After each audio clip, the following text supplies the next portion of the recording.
আমার মেয়েকে প্রথমত কথা দংশন দংশন করে মাইরে গাছে ঝুলে দিয়েছে। তাই বলেছিলাম সোহেল, সুজন, হাসান। আর এক নম্বর আসামি জয়নাল ঘটনাস্থলের দিক থেকেই সরতে পারে নাই। সুজন, হাসান, সোহেল এই তিনজন আমার বাড়ির এই কোনার আর থেকে দৌড় দিয়েছে। এটা আমার ওয়াইফে দেখছে। আমি সময় ঢাকাতে, আমার ফোন দেয়, আসামিরা ফোন দেয়। ফোন দিয়ে আমার পোস্টমর্টমের ঘরে আমি নিয়ে গেছি আমার মেয়ে। আসামিরা পোস্টমর্টমের ডুম করে জাকিরের সাথে অগরের সাথে সম্পর্ক।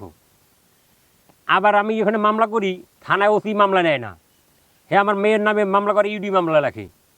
আমার মেয়ে পড়াশোনার চাপের কারণে আত্মহত্যা করছে, এই কথা ওসি বলছে। সে টাকা খাই কোনো আসামিকে কোনো নাম মামলা নেয় না।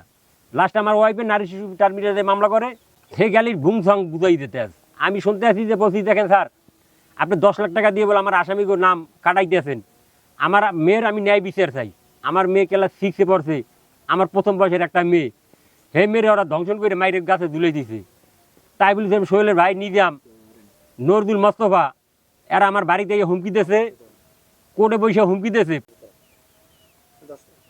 আমার মেয়েকে প্রথমত করছে ধর্ষণ এবং মার্ডার। এই কথা ওসিয়ে বলছি, ওসি আমাদের কথা বিশ্বাস করে না। পোস্টমর্টমের রিপোর্ট আসছে ধর্ষণ এবং মার্ডার। তো আমার মেয়ের ধর্ষণ হয়েছে, পোস্টমর্টমের রিপোর্ট আসছে। তা সুরতার রিপোর্ট তারা কি করছে? সুরতের রিপোর্ট তারা কাপড় ধুইয়া তারপর থানা করে ধুইয়া হের পড়তে চেক করতে।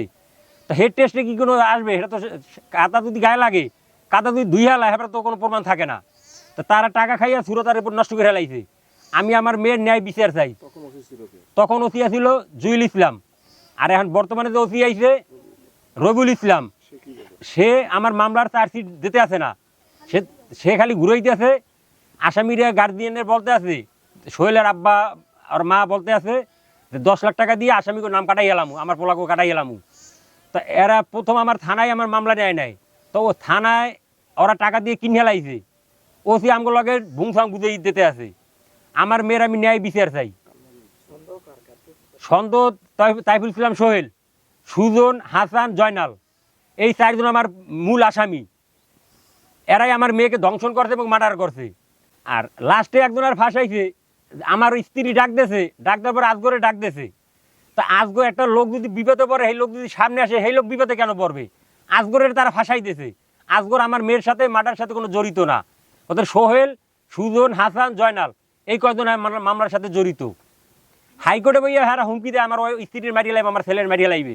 নিজাম, নজরুল, মোস্তফা, সোহেল, এই সলেমান, এরা আমার স্ত্রীর মারিয়ে লাইবে, এই হুমকি দিয়ে আমার ছেলের মারিয়ে লাইবে।